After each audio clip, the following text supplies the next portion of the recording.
Today, I have a chance to interview Hilary Thomas. This name won't mean anything to you until you start to hear her story. She is a woman who joined the United States Army at an unprecedented time when women were being allowed to do some training for the first time in the history of the nation. And as we just described in this episode, I learned that Hilary Thomas is not just a woman who broke the glass ceiling. She placed a demo charge on it and exploded the glass ceiling for other women who came after her. You're going to love this episode of Unbeatable with Hilary Thomas. These stories of triumph over adversity will help you handle your toughest days in life and become unbeatable. Hilary, thank you so much for being on this episode of Unbeatable with me. Hi, Jeff. Good morning. Glad to be here. Yeah. For the guests that are not familiar with you, we're going to get into your story in just a few minutes. Your incredible time in the U.S. military, but you and I got connected in a very random way several weeks ago in Houston, Texas, where you stopped and talked to me at the end of a church service, and we met for the first time, and I was just blown away by you. I don't know if I've had a chance to say that to you, but just a very short conversation right after church in Houston, Texas, you really impressed me. Well, thanks, Jeff. I appreciate that. It was, and I'll say, it's a God thing. And to be completely honest, I actually did not know who you were. I've of course seen Black Hawk Down, but I just did not put it together. And when I was at that Ranger School graduation that you were at on the Friday and was, with one of my friends there, and he's a commander over in regiment, and he mentioned you, and I was like, oh, wow, that's so interesting. I fly back to Houston that evening and go to church on Sunday, and not my home church, but my friend had invited me because you were going to be speaking. And I was like, hey, that's the guy. And so I had to come up and introduce myself. Yeah, it was crazy because how I can't tell you how refreshing it is to hear somebody from the military that says, I didn't realize that you're a guy from Black Hawk Down, because normally that's what people point and whisper to each other when I walk in the room. So it was really good to hear you say, I didn't even recognize who you were until somebody pointed you out. Yes. Yeah. It took me a minute. So we're going to get into your incredible career. I normally don't title episodes before I do the interview. Usually I let the interview bring out a title. But when I think about your time in the U.S. Army, I think about a woman who didn't just smash the glass ceiling in one or two areas, but a lady who butt stroked it. And I think what I'm going to do is try to title this episode, Hilary Thomas, the one who has butt stroked the glass ceiling for women in the U.S. military, and specifically in a couple of really impressive roles. Thanks, Jeff. Yeah, I like that. Although the combat engineer in me is thinking maybe we need to add demolition to that somehow, and just make it a little bit more violent. Put a small demo charge on the glass ceiling. That's what Hilary did. Some C4. For those of you who don't recognize the phrase butt stroke, that is one of those rifle techniques that you learn when you have to fight an enemy hand to hand. Hilary knows this completely, and most of you that have been in the military know that phrase, but smashing the glass ceiling with the butt of your rifle, or in Hilary's case, placing a small demo charge on it. Yep, just enough. Yeah. Hilary, before you get to the military and the decision to go into the military, let's talk about growing up in Southern California, because you're a California girl, right? I am. Never, before my time in the military, I was never more than 10, 15 minutes from a beach. And according to Katy Perry, that makes you fine, fresh, and fierce. Is that accurate? Probably definitely fierce. I'll lean on that one. All right. So let's describe a little bit about what life was like at home for you, a few minutes away from the beach and going to school before you decide to go into ROTC. Yeah. So grew up Southern California. I grew up oldest of three. So I've got a younger brother who's 5 years younger sister, 2 years younger. And my parents are amazing. And, probably so much of what I've accomplished today is a result of the way that they raised us. And they're both entrepreneurs. So my dad was a contractor. He has his own construction company. All right. Yeah. So that also, you'll see how that plays later on in life. But, grew up helping him out on job sites, doing projects around the house, really loved building things. Wait a second. I got this mental image right now of you driving one of the big pieces of equipment on a job site when you were 14 years old. Did you get a chance to get on the equipment or swing a hammer or something like that? Definitely hammers, no heavy equipment, probably because, could be a lawsuit. Yeah. I don't know if OSHA would have agreed with some of the why is there a labor. 14-year-old girl running the backhoe? But we did a lot of demo. So lots of swinging hammers, lots of hauling, just debris. And he definitely, put us, and we loved it. I mean, we loved that time with him. We loved working, he'd pay us. And so we liked that aspect as well. And then you'll get a kick out of this. My mom was an etiquette consultant, and not just, social etiquette, but dining etiquette. Oh my goodness. I would be terrified to come to your house and have dinner because I would be a mess in your mom's presence. Every single, boyfriend throughout high school and college, my friends, they were all terrified to come over for dinner because they were scared of, the etiquette lady that's probably going to tear their table manners apart. But she is really sweet and she loves what she does and she's so passionate about it. But it was, fun way to grow up with my parents and, kind of seeing them build their businesses. And, we, grew up very active and never was a big athlete, didn't really get involved in sports. But then, went to public schools. But when it came time to go to high school, my parents, as the oldest, asked me if I'd be interested in going to a private high school. And we grew up in a Christian home. And so, was raised in a faith-based home, but now had an opportunity to go to, get a faith-based education. And so, thought, why not? Sure, I'll go. Didn't know anyone, but figured it would be an adventure. A freshman year and you're just starting a brand new school and private school for that. I bet that was fun. It was fun. I mentioned I didn't do sports, but I figured, okay, I got to do some sort of sport. That way I can make some friends before the school year starts. So I'm like, right. What sport can you do that requires zero skill or athleticism? I was like, cross country. Joined cross country, hated it so much, but made some friends. So it served its point. But it was the first time that, through going out to school, my freshman year, had a great year. Sophomore year, went on my first missions trip. So this school had a whole missions program. And after Hurricane Katrina hit, we sent a team down. To New Orleans, down to the Big Easy. Did you go down there? I'm sorry? Did you go to New Orleans? I did. Yeah. Yes. Huh. So that was my very first missions trip that I went on. And that completely changed everything for me. It changed my relationship with God. It made me realize that I really felt like my purpose, my existence for being was to serve people. Yeah. And so I went on that trip and, as a sophomore, so probably 14 years old, I was like, what, I'm going to go to school for construction. I'm going to start my own construction nonprofit. Really? And I'm going to help people rebuild their homes after disasters. And so that was just a huge passion of mine. I went back to New Orleans and Mexico, building homes in Mexico, I think a total of 10 to 12 times throughout my time in high school and freshman year of college. Yeah. So something that I love to do. But, very early on was, I knew exactly what I wanted to do. I knew exactly what I wanted to go to school for. I knew exactly what kind of business I was going to build, kind of following the footsteps of my parents. And I was dead set on that. And my senior year of high school, all that changed. And as the reason we're here today is because we know that ultimately didn't happen. But I was shopping with a really good friend of mine, and I was telling her, I was like, "Oh, Lisa, wouldn't it be so cool to go to Army boot camp?" I didn't know what it was called. I was like, Army boot camp. Like I saw a big sign for like a ladies boot camp. And I was like, wouldn't it be so cool to just go through military training just to get that experience? And she was like, "You're crazy. Like, why don't you just join the Army?" Yeah. If you're totally thinking it's not just a gym workout. It is kind of a radical, change of lifestyle, but yes. Yeah. And I was like, and that was it. That was the switch that was flipped. And I was like, I'm going to join the military. And I just felt like that was exactly what I had to do. And it's interesting too, because what I didn't mention is that my dad was actually an Air Force pilot. So he went to the Air Force Academy. Really? Yeah. And was a pilot.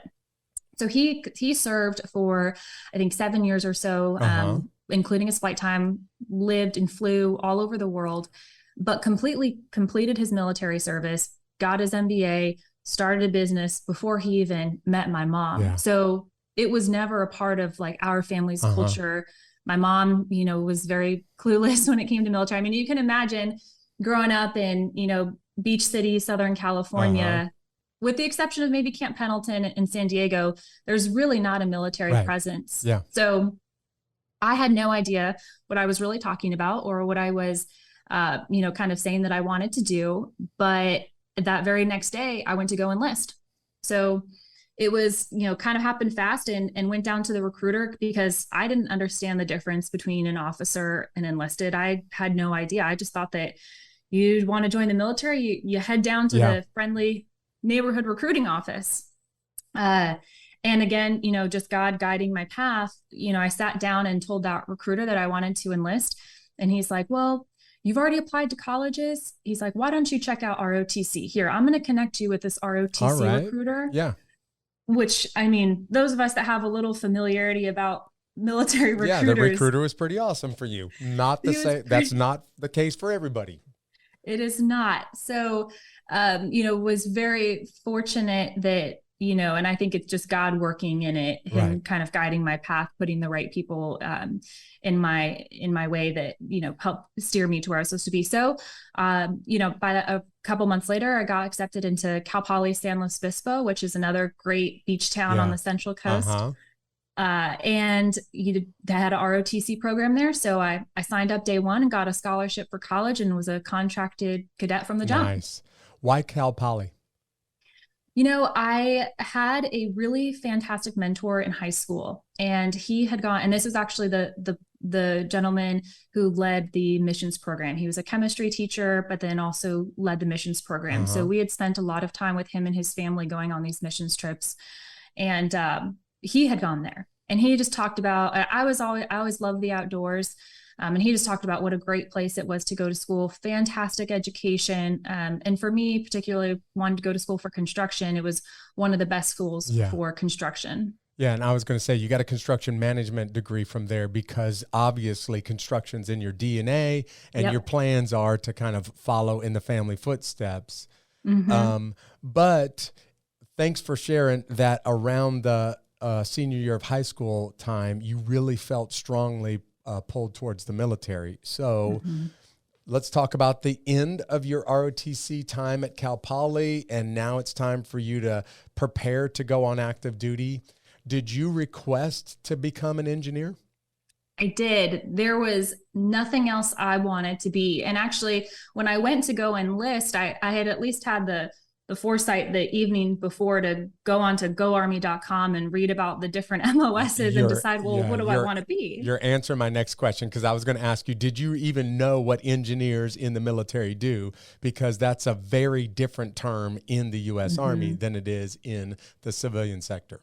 Yes. And I'm glad you mentioned that, Jeff, too, because that's something that I definitely often explain to people. What is the difference between Army engineering and, maybe real world or real life engineering, as I like to refer to it. Why don't you explain it to the guests who don't know the difference?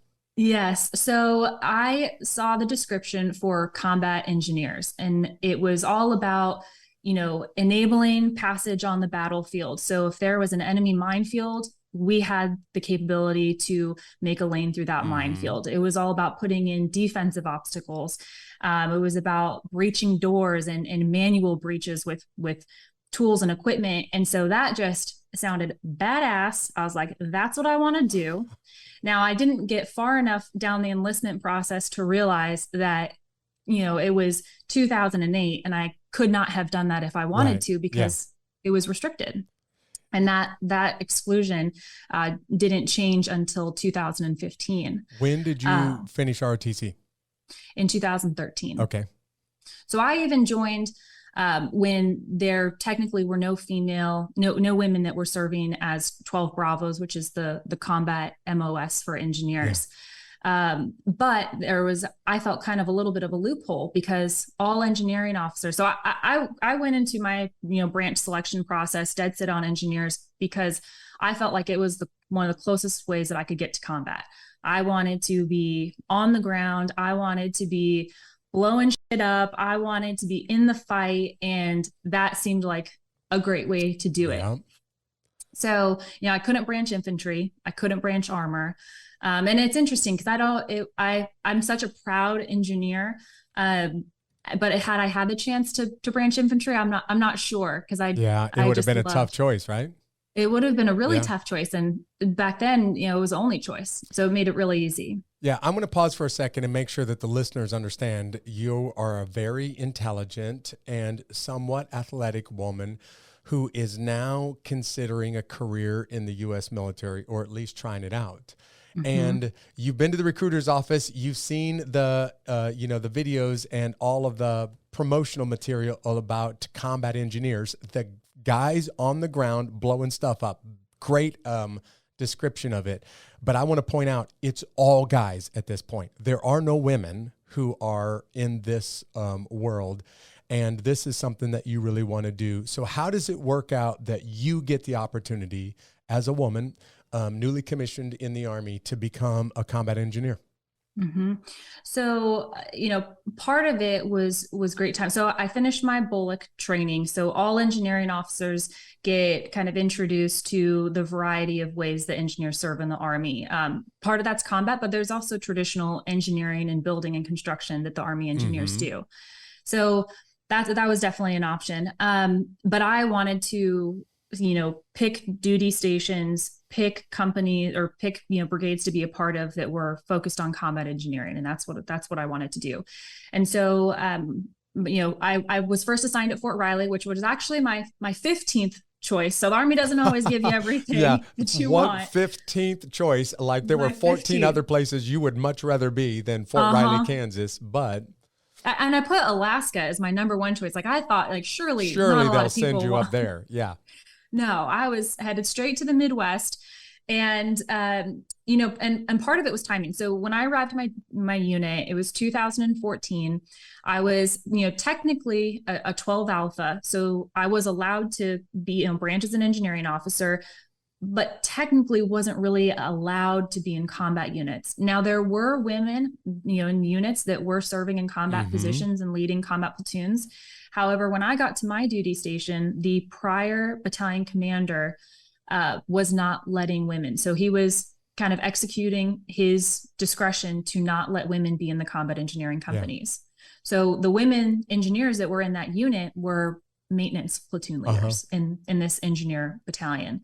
And so myself, and then there was another woman around the same time. We were we were told at the time, the very first women to go down and to serve in these, combat engineering companies as platoon leaders, because we got a brand new battalion commander just as I arrived. And he just did not see any point in restricting engineering platoon leaders from serving in engineering companies. Yeah. So let's talk timing for just a second. You finish ROTC right in the middle of the global war on terrorism. The U.S. has been involved in Afghanistan at this point for a long time, and operations in Iraq were winding down, and then they start spinning back up again as ISIS rolls in. And you're showing up as a brand new engineering officer. You call it 12 Alpha, but engineering officer, combat engineer officer in the U.S. Army at a time where women were just being allowed for the first time to serve in those roles in the history of the United States. So this is a very significant time for the U.S. military, and you just happened to step in to the military at this time. Yeah, it was interesting timing, and it was always so interesting because I didn't really give much thought to the fact that, I'm one of the first women. At first, I was like, I'm just doing what I want to do. I'm doing what I love. And, kind of just chasing this path that I was most passionate about and felt like where I was called. But then I would get reminded all the time when I would walk into the room of 100 and I was the only woman. It's pretty obvious when you walk into the room, you right? stick out. Yeah. Yes. And I would have one-on-one conversations with various men, young soldiers, NCOs, other officers, and they would tell me, you're the first woman that I've ever worked with. Yeah. And I'm like, what? Really? But that was just the reality, as you mentioned, with the timing. Yeah, Hilary, I think you and I had this phone conversation several weeks ago, and I told you for maybe my first 10 years in the Army, I never served with a woman, not even close. And it wasn't until going to work at an ROTC department that I was around female cadets for the first time. And for me, this was a learning curve. It really wasn't a challenge, but it was just different. we're going to come back in just a few minutes to your first couple of assignments. But before we do that, let's talk Sapper School and then Ranger School. Most of the listeners have never heard the phrase Sapper School, so they don't know what it is. Would you describe Sapper School and describe being one of the first women to ever complete the course? Yeah. So I often, for better or for worse, some people get insulted by this, but I say Sapper School is just like Ranger School. And then the guys who graduate from Ranger School are like, oh, there's no way. I'm not going to get insulted. Yeah, go for it. So, Sapper School was a school that started in the 90s, combat engineering course, and it was modeled after Ranger School. And in fact, in the second part of Sapper School, the patrols, they have to be graded by a Sapper instructor who is also Ranger qualified. So they really try and have this, course that is focused on infantry tactics, but also, incorporates engineering to it. And so Sapper School is, broken into two phases. It is a, combat leadership course. So the first part of the course is all about teaching and assessing in a extremely stressful environment, a bunch of different skills that combat engineers would need. So it's rappelling, it's tying different knots, demolition knots, climbing knots, doing belays, and homemade explosives. We learned how to make explosives. Yeah. My favorite thing was the daisy chaining of the claymores. And so you learn all of these skills. And then it's also an assessment of your physical fitness. So there are timed 5, 6, 7 mile runs. There's of course an entry PT test, probably one of the toughest 12-mile courses in Army, across the Army. And so you go through all of this, training and assessment, all under extreme stress. And that stress is provided through very little food and very little sleep. And they do that, and on top of that, there's a whole bunch of different kind of like psychological, just screwing with you. I can't think of an intelligent way to say it right now. I remember that's when in some ways I sometimes think like the Sapper instructors were a little bit more like sick and cruel with us. When we would eat during the first, it's broken into two phases, but during that first phase, we're still in the kind of garrison environment. And so they would bring out hot chow to us and we'd have to go through a ringer of events to be able to, in order to eat. Right. But when we did, they'd bring out these speakers and they would play metal music overlaid with screaming babies, overlaid with, battle sounds and gunfire and we had 5 minutes to eat and they would I remember too, we went into our patrolling phase and they kind of set out expectations for patrolling phase, what the day was going to be like, what we were being graded on. And, they would tell us, okay, you get 1 meal a day. And we go into the field and we'd had 1 meal that morning and we finished our lane. It was actually my lane. I was the platoon leader. All right. And we rocked it. We crushed it. And I'm not just saying that because the Sapper instructors came out and told us that was so great. You guys are crushing it. You're working together as a team. Keep this up. You know what? We never do this, but you guys can go ahead and eat an MRE now. And we're like, what? And now, Captain Tom, Lieutenant Thomas at the time was like, this is amazing. Like, we're really doing great. Yeah. We didn't eat for 2 days after that. So just the mind games that they would play with us. Right. And, but it was just a very intense academic, physical environment where you then had to, be a leader and execute missions much like Ranger School. Yeah. So for the listeners, what you've just heard is this course is physically grueling. You're deprived of sleep. You're deprived of food. It's also psychologically grueling. I mean, I don't know what the Sapper instructor playlist on what their Spotify playlist sounds like, but if that's what you're listening to when you're eating, it's pretty psychologically grueling, and it's intellectually challenging, meaning the precision that it takes to do some of those engineering obstacles, to create some of those charges, to do some of that complex math and science. That's not easy. Right. So you're getting tested in every way. You are, and it has a pass rate similar to Ranger School. Yeah. The people are only about 30, late 30s, early 40s. 35, 42% of people are passing the school, so it is very rigorous. And now is the perfect time to say, and you become one of the first women to complete this course. By the time that you finish, how many women have completed the Sapper course? So when I graduated from Sapper School, I believe I was like the 78th woman to graduate. So women have been going to Sapper School. A lot of people do not know this since the 90s. They never excluded women from Sapper School. And when Ranger School was starting up the entry of women into courses at Ranger School, they spent some time down at the Sapper Leader Course to understand, how they made it work to Sapper School say, oh, it's really no big deal, And so, but I was one of the very first women from my unit to go through Sapper School and complete it successfully. Okay, now we're going to turn a corner and we're going to talk about Ranger School. But before we get into Ranger School, it makes sense as a combat engineer that you would want to go to Sapper School because of how that prepares you to do your mission in combat. Mm-hmm. Ranger School is an incredibly challenging course, just like Sapper School is. But at this point, you don't have anything pushing you to go to Ranger School. In other words, there's nobody forcing you into Ranger School.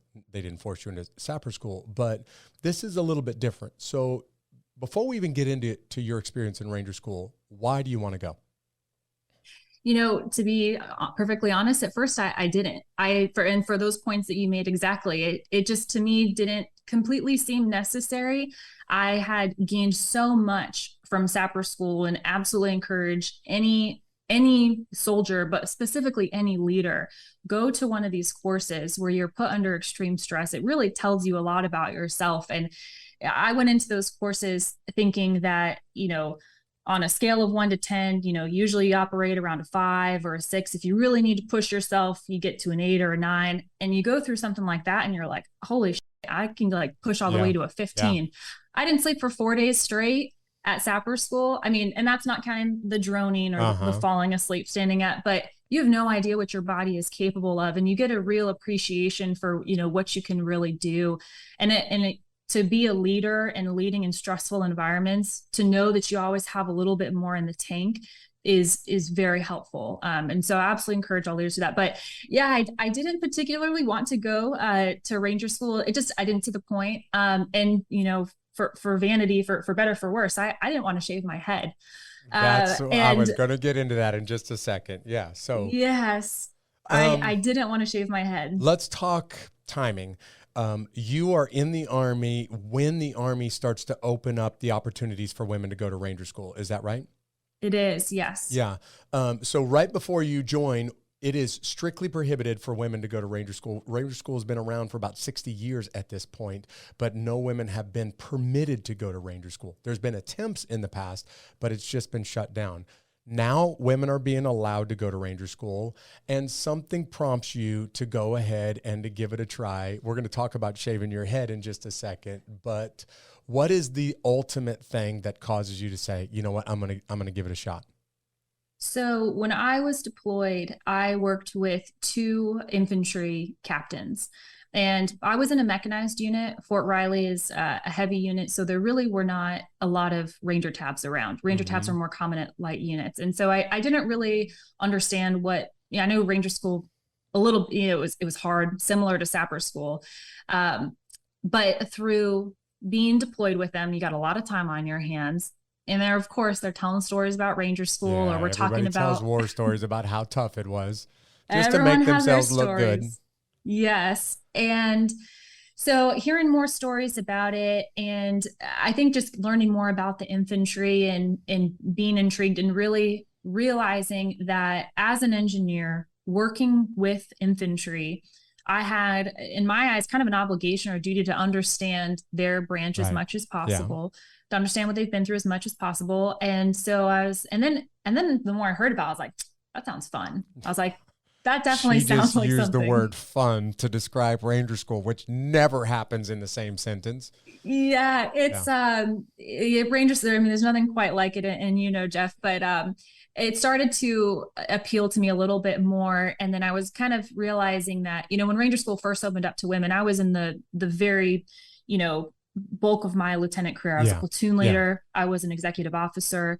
Then I deployed because I was an aide for a general. And so that's when I started learning about it. And I was like, well, I'm going to go to the maneuver course. And so in line with wanting to learn more and be more aligned with infantry, I decided that I would go to the infantry and armor captain's career course instead of the engineer course.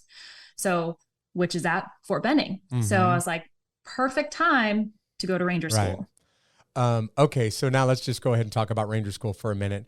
For those of you who are driving and you can't see Hilary, she has long, beautiful brown hair. And when Ranger School starts, every student, regardless of their rank, regardless of their job, no matter how old they are, their gender, all Ranger School students start on an equal platform, which means you take your rank off, you take all of your awards and decorations off, you go with what we call a sterile uniform, and you shave your head. So I am just, I can't imagine the decision to sit down in a barber's chair and have them shave off your long, beautiful brown hair, preparing for Ranger School. That must have been a hard choice. It was, you know, so initially that was one of the reasons why I didn't want to go through. But once I, you know, understood that I wanted to do this, and it was kind of something I was looking forward to. I mean, I was never going to shave my head for any other reason. So this once in a lifetime opportunity, you know, it seemed a little fun. And, you know, my friends would tell me, you know, oh, Hilary, like, hair will grow back, like a tab is forever. Like, and I'm curious, Jeff, so this is about how long my hair was when I shaved my head. Can you guess how long it took to grow? Well, I was, okay. So before I do that, for those of you who are driving, especially for the ladies, you're saying this woman is insane. I would never shave my head. The hair has grown back, and it looks like her hair is about 24 inches long now. So I'm going to guess it took you 2.5 years. That is actually an excellent guess. Yes, it took about 3 years. So it was not a little feat. And anytime I ever heard a guy complain like, oh man, I got to shave my head for Ranger School, I'm like, dude, it'll take you 2 months to grow that back. Like, we're talking years here. Right. So, but you know what, Jeff, I had fun with it. I was actually classing up the very first class of the year. So I was a winter Ranger, classed up in January. Yeah, when it's actually hard going through the winter time. It was miserable. Yep. Yes, very chilly. And so I just want to say real quickly, it's miserable in the summer. It's just a different kind of misery. Yes, I would definitely agree. I'm glad that I went in the winter time versus the summertime. But I did it Christmas morning with my whole family. Oh yes, you shaved your head on Christmas morning. Christmas morning, my little brother, that I mentioned. Christmas cards that you could have sent out that day, that would have been awesome. It would have been awesome. We had so much fun. You know, my little brother gets that first, you know, every little brother's dream, that big chunk of their sister's hair off. Yep. Yes. Yes. My mom is like, oh, let's see what you look like with bangs. And we're trying, I mean, I've got a mohawk. I mean, we're doing all, so we had, you know, I figured if this is the only time I'm ever going to do something like this, like let's have a good fun with it. Right. Yeah. Yeah. Okay. You go to Ranger School, and just like Sapper School, food deprivation, sleep deprivation, Ranger School is not teaching you how to be an infantry leader. It's just teaching you how to lead warriors under the most challenging of circumstances, weather, food, sleep, the terrain, all of it, you name it. Ranger School makes it as miserable as you can make it legally without killing somebody. And people do die in Ranger School. It's that challenging. So talk a little bit about what it was like to be a woman. One of the first few, you weren't the first. There have been women before you, but not for very long. And now you're a woman in Ranger School. Were there any other ladies in your Ranger class? So when I started Ranger School, RAP week, the first 4 days of Ranger School, kind of the initial... you out to see if you got what it takes to continue the course. Yeah. Exactly. So you have to make it through those 4 days. And so traditionally, and if you know, but for your audience, it eliminates about 50%. Yeah. So you start with about 400 or so. And within those first 4 days, they're down to half of that. So I started as one of 8 women. And by the end of those 4 days, I was the only one lady left. left standing. Yeah. The only one left standing. And so to me, it didn't really faze me. And as we've kind of mentioned, I've gone through my career. I'm a little bit older at this point, and I've gone through my career and I've been the only woman. Even in college, ROTC, construction, I'm kind of used to the game. It doesn't really faze me too much. But it was very interesting too, going through, you're just kind of another student there. And at least in my experience, and, by that point, about 20 women had graduated, over 100 had attempted, but there wasn't a precedence, I would say. Yeah. Go ahead. Well, I just want to point something out. One of the arguments that people gave for not allowing women to go to Ranger School is because Ranger School, at its essence, every single student, regardless of their background, their rank, their education, their age, and gender, are all supposed to be treated exactly the same. And some people argued that's physically impossible to do with women. So I don't think I've ever had a chance to ask you this, Hilary. Were you treated virtually the same as all of the other students, even though you were the only woman in the course? Exactly the same, Jeff. And I've heard that before as well. People kind of question that. And I think anytime there's been rumors or discussion about, oh, well, I hear they're not treated the same, I've never heard that from someone who actually went through with women. Yeah. Because you see there, I mean, it's all about surviving as a squad, as a platoon. It's just about leaning on each other in the worst of all circumstances. Yeah. Exactly. And you have to be able to shoulder the same burden. And if you don't, you're going to get cut, you're going to get peered. And peering is the process of being voted on by your peers. And you can actually get dropped from Ranger School if you do not score high enough among your peers. And it's kind of a way to make sure that, maybe the RIs if in case it's a situation where the RIs are only seeing good performance, but they're really terrible to everyone else. Yeah. Yeah, it's the course where you're being evaluated in virtually every scenario. When you're in a leadership position, you're being evaluated by the instructors. When you're not in a leadership position, you're being evaluated by all your peers, and your peers are ruthless, and they don't want you to finish the course if you're not up to speed. So, food deprivation, sleep deprivation. I do this segment called the High Five, and I have had a guest on in the past who really struggled with eating disorder, and it devastated her life.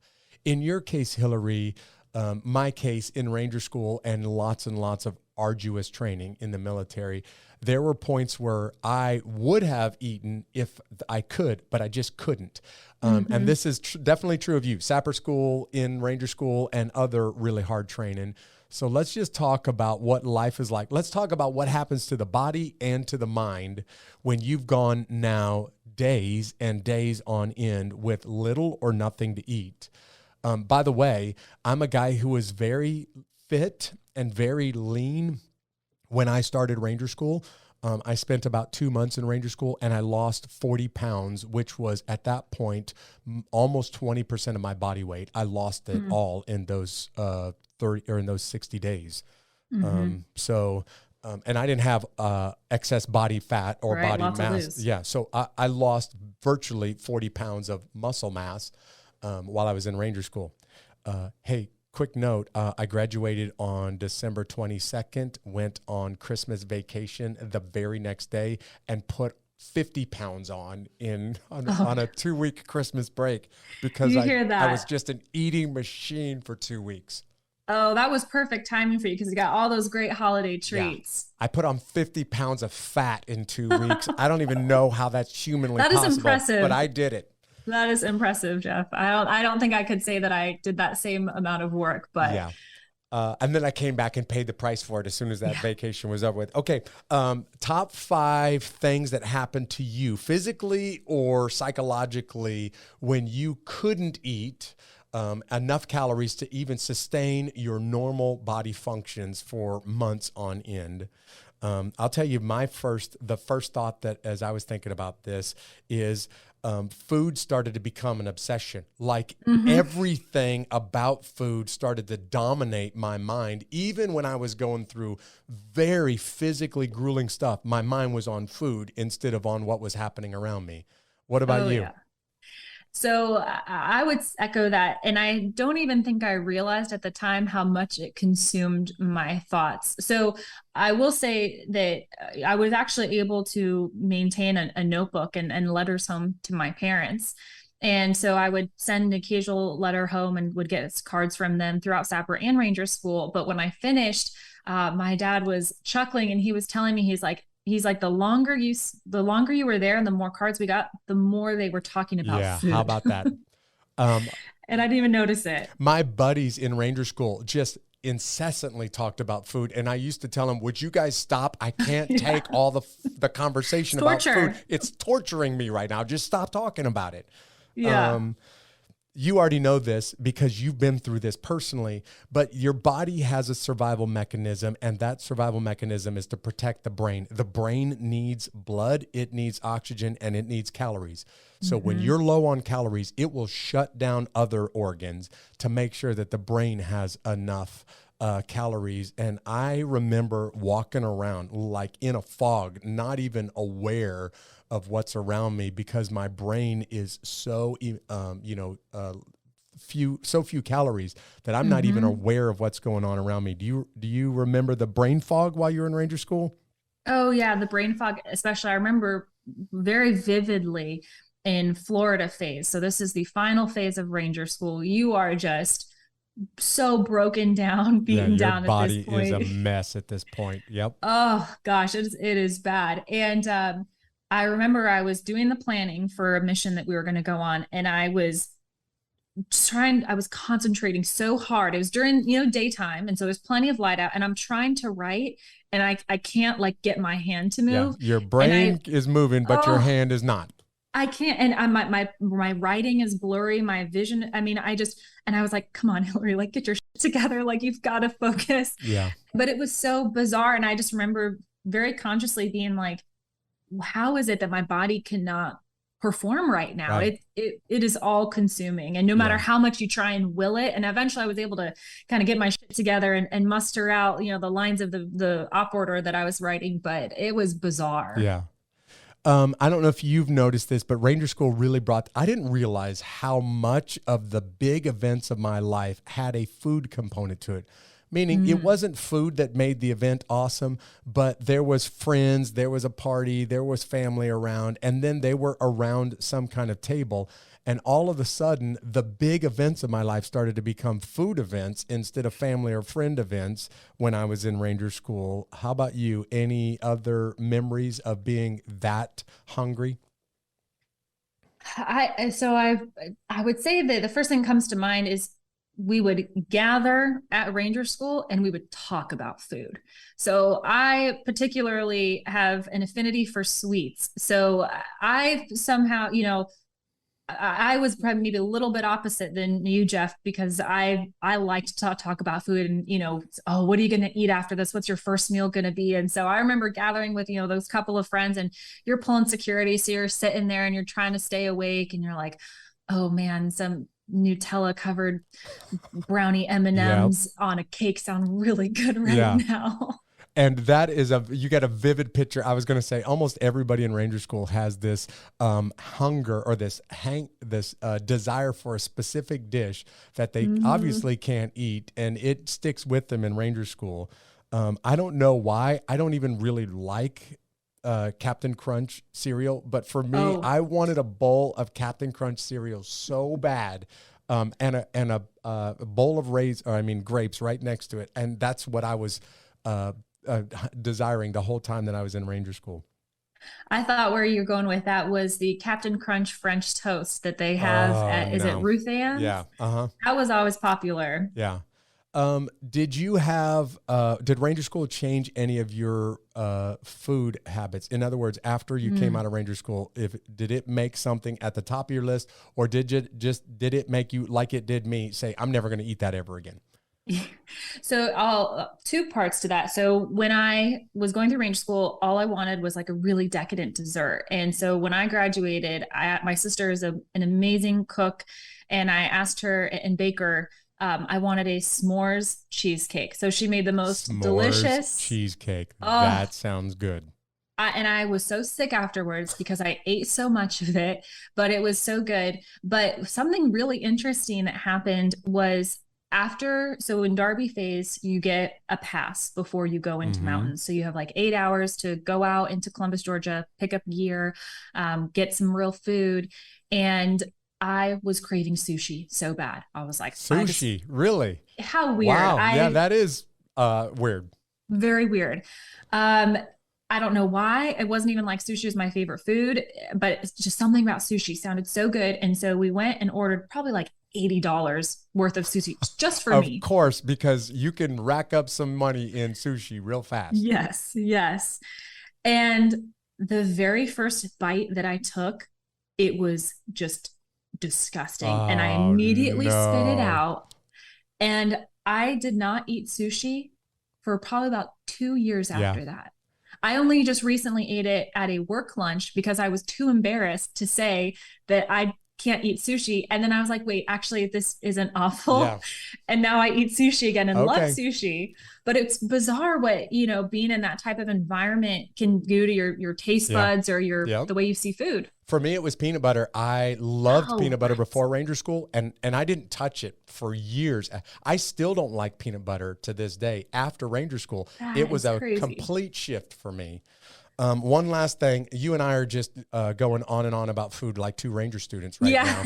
How typical. One last thing that I'll remember for a long, long time about Ranger School is laying in the dirt next to my buddy. We haven't had showers for weeks. We've been walking and sweating, and we're dirty and miserable. And I'm laying right next to him in an observation position, and we're cold, so we're close. And I start to notice this guy smells really good. And I don't mean like cologne good. I mean sweet, like sweets, some like candies kind of good. And that's when it started to dawn on me, oh, you know what's going on? Your body starts to let off a sweet smelling sweat when your body starts to consume muscle mass instead of fat as a source of fuel. I learned about it after Ranger School. It's a phenomenon called ketosis, and your sweat actually smells sweet like candies. And I'm laying next to my buddy, and I'm like, this guy smells good. Like if he wasn't a human and alive next to me, I would try to eat this guy because he smells so good. But his body was literally burning muscle, and one of those indicators is your sweat starts to smell sweet like candies. That is so interesting. I've heard of that. I don't remember experiencing that. I just remember it smelling bad. So maybe I wasn't close enough. Well, normally he smelled really bad, but I'm laying right next to him and I'm like, I am going to eat this guy right now. So that's maybe just a little lick. Yeah. That's how bad I had been affected by Ranger School. Okay. We got to get off of the food thing. By the time that you finish, I just need the listeners to hear this. By the time that you finish Ranger School, you are now a combat engineer who has both a Sapper tab, very hard to get, and a Ranger tab, equally hard to get, but almost nobody has both. So how many women before you have completed both of these courses? There were just two. So I was the third woman in history to complete them both. Yes. Yeah. So it was pretty unique, and definitely, because we wear the tabs on our uniform, got lots of double heads, and people be like, lots of people pointing at you when you walk by, right? Yeah. And they're like, what's wrong with you, ma'am? Like, why do you like to suffer so much? Hilary, the reason why you're on this broadcast is because not just completing those arduous courses and all that it took for you to get through this, obviously you are an unbeatable woman, but in a couple of assignments, you are not just a lady, you're the only woman in the room. So for just a second, describe for the listeners what it was like for you personally to be the only woman in the room. Yeah, so it's something that maybe was a little bit overwhelming at first, and I eventually became pretty comfortable with it. But as a young leader, brand new to the Army. I was figuring out a lot as I went. It was something that I think I just kind of, it was lonely, I guess, just to not beat around the bush, and to be straightforward about it. It was pretty lonely at first because I was so conscious of the fact that all eyes were on me. I mean, when there's one woman in the room, everyone is going to notice her more than, they're going to notice all the men around. Even if she has a shaved head because you just got out of Ranger school, everybody is still going to notice you're a woman in an all-male room. Yes. And so I think especially early in my career, I was very conscious of that. And I didn't want to screw up. I didn't want to be perceived in the wrong light. I didn't want to say something that was dumb because I just knew that I was going to be very harshly criticized for that. And for better or for worse, women that are serving in these positions as the first woman, the only woman, men oftentimes are using that as their judgment for all women. Right. And it's just the way that it is. And so I think very early on, especially, I was pretty quiet, pretty reserved. And then, and just patient, I think, to make sure that before I asserted myself in situations, I knew what I was talking about. I understood the people that I was addressing. And so I think it really just caused me to be very deliberate in what I did, and, kind of took some time to build some confidence in myself before I felt like I could really speak up or speak out or feel comfortable in this situation. But then, I think throughout my career, I always approached things with a little bit of caution, and was just very careful for everything from, if I needed to go down to the motor pool, I wouldn't just ask one young male soldier to go, I wouldn't just ask the driver, because I didn't want to be seen walking off down to the motor pool with just a young soldier. Just one guy. Right. Because then, who knows what kind of rumors would start from there. Yep. Yeah. And that's just the way it is. You're in a military unit where the majority of people are under the age of 22. So you can imagine the kind of maturity. Testosterone and the hormones, as well as the maturity level. Yeah. Yeah. So different things, I think I just approached my career with a little bit of caution. But, I don't want to say that to kind of seem scary, or I had a fantastic career. And once I understood more, and I think all young lieutenants go through this, you want to make sure that you're listening to the people around you. You're so brand new. And although you have this rank and authority that comes with being a new officer, you're not just going to go out there and start acting like you know everything. Yeah. So, I'd love for you to be able to speak, not just to women right now, because you felt the weight of all women on your shoulders when you're the only woman in the room. But there are people that are listening right now that are the first X, whatever the X is, maybe the first person of color, maybe you're the first woman, maybe you're the first person to ever do this, and everybody before you has been different than you, and they're stepping into the world that you were in, not once, but many times in your career. 2 different assignments where you're the only woman in the room. So what piece of advice would you give them that are going into this thing and they're the first X? Yeah. I think the lessons that I learned and can be applied to all sorts of different situations and people and circumstances. And I think that the first thing is, you need to kind of approach it with a little bit of humility. I think that allowed me to just be very open-minded, take in a lot of information, filter that, and be very deliberate with the choices that I made and the actions that I took. With that, I think preparation is very important. Yeah. So, for me, it was a mental or academic preparation, but it was also, as we've discussed, a physical preparation. So when I'm leading these young men, or I'm going to Sapper school or Ranger school where I'm carrying 100+ pound rucksacks and, hauling all sorts of heavy equipment, there's a physical preparation that I need to do to maintain credibility. And then I would also say, once you kind of assessed and you're willing to learn about what you're walking into and you've prepared for it, I think you just need to be able to be confident. You need to be confident in yourself and what you've set out to do. And then with that, it's very helpful to have a great support system. And I was so blessed that I had such a supportive family. I had such supportive friends. The leaders that I worked for in the military, for the most part, were all very supportive of, what I wanted to do. Yeah. So, Hilary, I want to wrap up with this. being the only woman in the room, you put a lot of pressure on yourself. There's already pressure on you because everybody is now looking at you and to some degree judging your gender based on how you perform. But you're inevitably putting pressure on yourself too, because you recognize, as well as everybody around you, you're the only woman in the room and no one's perfect. So you are going to mess up.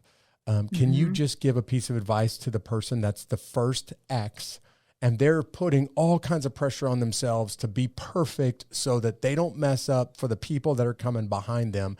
But you and I know, as well as everybody else, that you're not perfect. So they are going to mess up. How do you pick yourself back up after you messed up and all eyes were on you before you messed up and now they're really on you?